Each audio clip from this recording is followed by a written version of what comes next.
गुरुदेव के श्री चरणों में भावपूर्ण नमन। यहाँ उपस्थित सभी धर्म श्रोता, आज का विषय है तेरापन।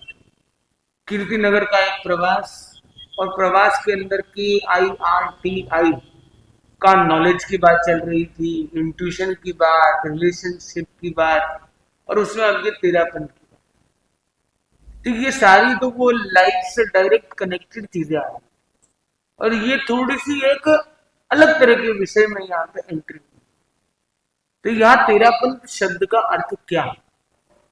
तो तेरापंथ को हम एक व्यवस्था के रूप में भी देखते हैं, जहाँ एक गुरु और एक विधान, एक मर्यादा, एक व्यवस्था, परम पूज्य गुरुदेव आचार्य महाश्रमण जी का पावन अनुशासन, आचार्य भिक्षु से चलने वाली यशस्वी आचार्य परंपरा, एक विधान, एक संविधान, एक विधि, एक गुरु, एक निष्ठा और एक व्यवस्था का एक पूरा एक स्वरूप उसका है। संत होते हैं इस तरह की मुखोस्त्रिका रखते हैं, साधु साधियों का एक अमुक प्रकार का एक अनुबंध, गोचरी की अमुक प्रकार की व्यवस्था, आदि आदि अनेक अनेक विषय के सामने आते हैं। तो ये एक तेरापंथ को हम एक व्यवस्था के रूप में भी देखते हैं। दूसरा, तेरापंथ को हम एक विचार के रूप में देखते हैं। एक विचारधारा है जिसको कहा गया आगम अनुमोदित विचारधारा। भगवान महावीर को हमने नहीं देखा, आचार्य भिक्षु ने भी नहीं देखा, उस जन्म में तो नहीं देखा, पर वो क्रांति हुई। वो क्रांति को कहा गया ये विचार क्रांति। आचार में शिथिलता दिख रही थी, वो एक अलग बात है, पर क्रांति का मूल तत्व क्या है? विचार क्रांति। इसलिए किताब का नाम, पुस्तक का नाम भी रिफर किया गया, भिक्षु विचार दर्शन। तो विचार, तो एक पक्ष है तेरापन को समझने का व्यवस्था, दूसरा है विचार, और तीसरा जो है वो है समाधान। हमारी लाइफ की जो समस्याएं हैं उनका समाधान का भी एक अलग मैसेज है, ये है तेरापन। जब मैं मेरा मेरा करता हूं तो खींचातान रहती है, जब मैं तेरा तेरा कहता हूं तो समाधान मिलने लगता है। आप एक जनरल व्यवहार में भी, एक पति पत्नी है, कोई बात हो गई, नोकझोंक हो गई, मैं ये कहता हूँ, वो ये कहते हैं, बोले ठीक है तेरी बात रखते, जैसे तेरे को आप आगे कर देते हो, बोले नहीं आप क्या कहते, नहीं आप क्या कहते, पूरा रिलेशन बदल जाए। जब मेरा मेरा करते तो खींचता हो रही, तेरा तेरा करते तो समाधान मिल जाता। एक बार की बात है कि दो संत जा रहे थे, बोले यहाँ सोना वहां सोना, तो एक संत ने कहा कि जहां सोएंगे भाई हम सो जाएंगे। जब तेरा में वो कर दिया तो फिर आनंद हो गया, फिर अंधेरा मिट जाएगा। क्यों घेरा भाई? क्यों समस्याओं ने घेरा है? क्योंकि मैंने मेरा मेरा किया। तेरा तेरा करेंगे तो समाधान हो जाए। तो इम्पोर्टेंट लाइफ में ऐसी बहुत जगह होती है जहां पर एक सही और एक गलत वाली बात नहीं है। एक सही और एक गलत है, वहां तो थोड़ा सा आदमी को न्याय के लिए आवाज भी उठानी पड़े, बात रखनी पड़े, समझ में आता है। तो कई बार दोनों बातें इक्वल है, दो तरीके एक काम को करने की। ऐसा नहीं कि ये सही और ये गलत, ऐसा नहीं। यहाँ से ऊपर जाने के लिए सीढ़ी का मार्ग भी है, लिफ्ट का मार्ग भी है। एक व्यक्ति लिफ्ट से जा रहा है, एक सीढ़ी से जा रहा है। एक बोलता मैं थका हूँ लिफ्ट से जाऊंगा, एक ने बोला संत जा रहे मैं सेवा करता हूँ सीढ़ी से करूंगा। अब बोले ये सही है ये गलत है, गलत सही कुछ नहीं है, सबकी अपनी व्यवस्था है, अपने विचार है। साधु है तो फिर ये गलत मिल जाएगा, तो लिफ्ट से जा रहा तो गलत है, सीढ़ी जा रहा तो सही है, क्योंकि साधु पर है वो नियम। अगर आप औषध में है उस समय में, तो आप पर वो नियम है कि साधु की तरह आपको व्यवहार करना है, आपको लिफ्ट से नहीं जाना, सीढ़ी से ही जाना। तो जब जो समय है, तो कई बार ऐसे मोड़ आते हैं जीवन के जब दो रास्ते बन जाते हैं, और जब एक सही और एक गलत तो चयन करना बहुत इजी है, पर दोनों सही और चयन करना बड़ा कठिन हो जाता है कि कौन सा ज्यादा सही है। और कई बार वो ज्यादा सही कम सही की जगह तुम्हें लगता है वो सही, चलो हम तुम्हारे साथ, क्या फर्क पड़ता है। तो ये तेरापंथ, ये जो वर्ड है, ये अपने आप में एक अलग तरह से सोल्यूशन भी देता है। क्या है? तो महावीर प्रभु का पंथ। बोले यहाँ तो गुरुओं को महत्व है कि प्रभु को ज्यादा महत्व है? सबसे पहले प्रभु को महत्व है, क्योंकि पंथ ही तुम्हारा है, हम तुम्हारे फॉलोवर। तो आचार्य भिक्षु को हम एक तरह से फर्स्ट लीडर के रूप में देखते हैं, पर आचार्य भिक्षु स्वयं को कैसे देखते हैं? वो प्राइम फॉलोवर के रूप में देखते हैं। वो लीडर के रूप में अपने आप को नहीं रख रहे, वो फॉलोवर के रूप में रख रहे हैं। और इसलिए क्या कहा गया, आचार्य तुलसी ने क्या कहा, पंथ चलानो लक्ष्य नहीं हो, बस चला चरण बस पंथ बनो। तो ये पंथ बनाना का लक्ष्य था ही नहीं। ये पंथ का अर्थ हो जाता है सामान्यतः संप्रदाय।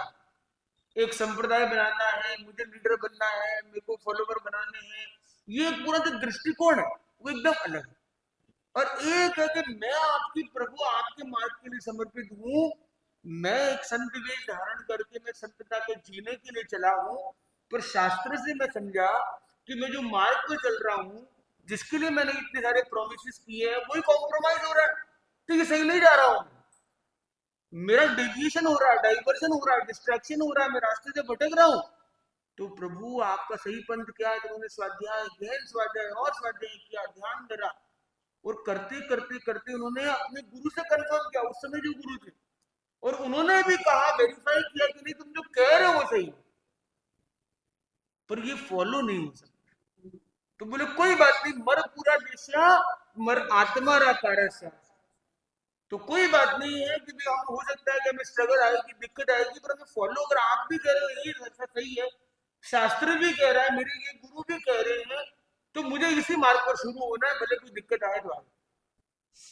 और उन्होंने दिक्कत की परवाह किए बिना हिम्मत के साथ वो आगे बढ़ते हैं, और देखिए आगे से आगे दृष्टिकोण विकसित हो जाता है। रात रात बिताई एक आदमी को समझाने के लिए। आज हम सोचते हैं कि 1 घंटा बैठे हैं भैया, आज 10 लोग आए, आज 5 लोग आए, मैं क्यों बात करूं, मैंने क्यों करूं, काई फायदे हो सी काई नहीं हो सी। पर क्या उन्होंने ऐसे सोचा होता? तो वो सोचते हैं एक के ऊपर का टाइम इन्वेस्ट करूं। परंतु एक बड़ा कारण ये भी था कि एक अलग तरह का मूड था, बहुत ज्यादा ऑप्शंस वाली बात नहीं, पर ऑप्शन था उनके पास, ऐसा नहीं है। वो आत्मा के आराधना के लक्ष्य के लिए चले थे, उनके लिए कोई फर्क नहीं पड़ता, कोई संदेह नहीं संदेह। पर कृपाल जी और फतेहचंद जी स्वामी वे धन्य हैं, उन्होंने उन्हें मोटिवेट किया कि आपके पास समझाने की वो टेक्निक है, वो कुशलता है, वो कला है, वो तर्क है, वो समाधान देने की क्षमता है, वो शास्त्र की पारगामिता है। आप यदि ये समझाएंगे तो परिवर्तन आएगा और सही दिशा पर हम सब आगे बढ़ेंगे। और कहीं ना कहीं उन्होंने वो टाइम इन्वेस्ट, आज जरूरत है धर्म संघ के उन जीवों पर वापस टाइम इन्वेस्ट करने की।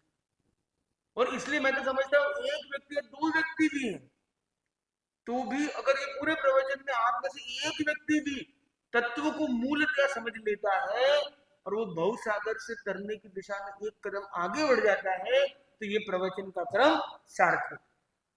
ये मनोज जी है जो अध्यक्ष महोदय हैं, इनकी जो टीम है, ये जो सारा प्रयास कर रही है दिन रात, ये सार्थक है।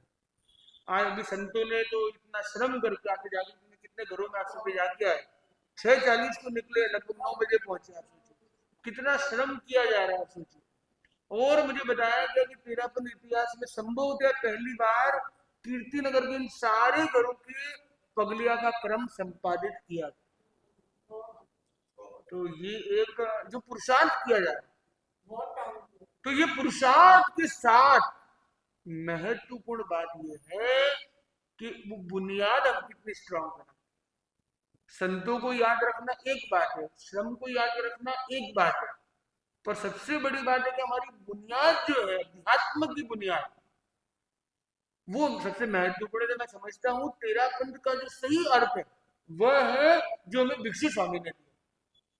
और भिक्षु स्वामी को मानो, ठीक है, भिक्षु स्वामी की मानो, और वो क्या कह रहे हैं, प्रभु ये तेरा पंथ, मतलब महावीर स्वामी का पंथ है ये कोई और अलग अलग पंथ नहीं है।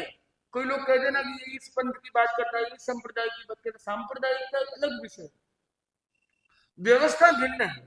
इसमें एक गुरु, एक अनुशासन, एक मर्यादा, एक निष्ठा, एक क्रम, एक सूत्रता, एक रखी गई, ये एक व्यवस्था की बात। विचार है तो कि उनका विचार नहीं है, विचार का भी क्या लगा दिया, भिक्षु विचार दर्शन। दर्शन किसने किया? भगवान महावीर ने अतीन्द्रिय ज्ञान से, परम ज्ञान से सत्य का दर्शन किया। उस दर्शन के अलाइनमेंट में भिक्षु स्वामी ने अपने विचारों को अलाइन करते हुए प्रेजेंट किया। तो भिक्षु स्वामी के विचारों पर भी हम नहीं चल रहे, हम मूल महावीर भगवान के दर्शन पर चल रहे हैं, और भगवान महावीर के दर्शन के आधार पर भिक्षु स्वामी ने अपने विचार रखे, उनसे अलाइन कर। तो तेरापंथ एक व्यवस्था भी है, तेरापंथ एक विचार भी है, सबसे पर सबसे इंपॉर्टेंट है ये तेरापंथ है, यानी ये महावीर का दर्शन है, महावीर की वाणी पर चलने वाला है, महावीर को भगवान का अपना आराध्य मानने वाला है, तो ये महावीर भगवान का ही पंथ है। तो ये अनेक पंथों में बंटने वाली बात बिल्कुल भी नहीं है, बल्कि हम जिन वाणी की आराधना करें। इसलिए आप आचार्य महाशिवन जी के प्रत्येक प्रवचन की शुरुआत अगर आप ध्यान से देखें तो आगम वांग में कहता है, भगवान महावीर के वाणी के इन सूत्रों को वो सबसे पहले रखते हैं। भगवान महावीर का एक बड़ा गीत गाते हैं, कई बार लगता है कि टाइम इतना लिमिटेड है, गीत गाएंगे तो कितना समय चला जाएगा, पर वो भगवान महावीर के प्रति समर्पित है। और वो भिक्षु स्वामी की भी भक्ति कर रहे थे, भिक्षु स्वामी ने भी उनको कहीं ना कहीं महावीर प्रभु के प्रति समर्पण को बढ़ाने का कार्य। तो हम अगर भिक्षु को मानते हैं तो हम भगवान महावीर को मानते हैं, और महावीर को मानते हैं तो भिक्षु स्वामी का जो ये मार्ग है उससे कोई डिफरेंट नहीं, वो एक ही है। और ये एकता झलकनी चाहिए। जब हम तेरस का उपवास करते हैं तो हमें दो बातें याद रखनी चाहिए कि भगवान महावीर की त्रयोदशी है, भिक्षु स्वामी की तेरस है। जब हम ये दोनों बातें याद एक साथ रखते हैं तो हमारी अध्यात्म की स्पिरिट और गहरी हो जाती है। जब स्वामी जी की तेरस करते हैं तो हम भिक्षु को मानते हैं, पर जब साथ में भगवान महावीर की तेरस याद रखते हैं तो भिक्षु की मानते हैं। तो भिक्षु को भी मानना है, भिक्षु की भी मानना है। और वर्तमान के हमारे भिक्षु, भिक्षु का एक पर्यायवाची श्रमण भी होता है, और ऐसे महान श्रमण आचार्य महाश्रमण जी का सानिध्य वर्तारा हमें प्राप्त है, अनुशासन प्राप्त है। उनके मार्गदर्शन में हम सब आध्यात्मिक विकास और उत्थान करते रहे। ये मंगल भावना के साथ अपनी वाणी के लिए विराम देते हैं कि समय की अपनी सीमाएं, समय काफी तेज गति से आगे बढ़ रहा है, और आज रात्रि का क्रम ठीक 8:30 बजे का समय रहेगा। हम भी समय पर जुड़ने का और आप भी समय पर जुड़ने का विशेष लक्ष्य रखिए, क्योंकि आज का जो विषय है रात्रिकालीन वो सबसे महत्वपूर्ण है। अभी तक जो नॉलेज से चल रहा है ना वो सबसे ज्ञान गंगा हो, नॉलेज है, इंट्यूशन है, रिलेशन है, तेरापंथ है, ये सारे विषय पर विचार रखे गए हैं, पर अब सबसे इंपॉर्टेंट है इम्प्लीमेंटेशन। तो सप्लीमेंट बहुत मिल गया है, पर खाली सप्लीमेंट से कॉम्प्लीमेंट नहीं मिलेगा जब तक वो इम्प्लीमेंट नहीं होगा। तो हमें इम्प्लीमेंट करना है, और इम्प्लीमेंटेशन होगा तो कीर्तिनगर की कीर्ति कंप्लीट होगी। तो कीर्तिनगर की कीर्ति को अगर बढ़ाना है तो सभी कीर्तिनगर वासियों को भी जुड़ना है और अपने मित्रों को जोड़ने का लक्ष्य रखना है। तो आज रात्रि 8:30 बजे इसी भावना के साथ श्री मंगल पाठ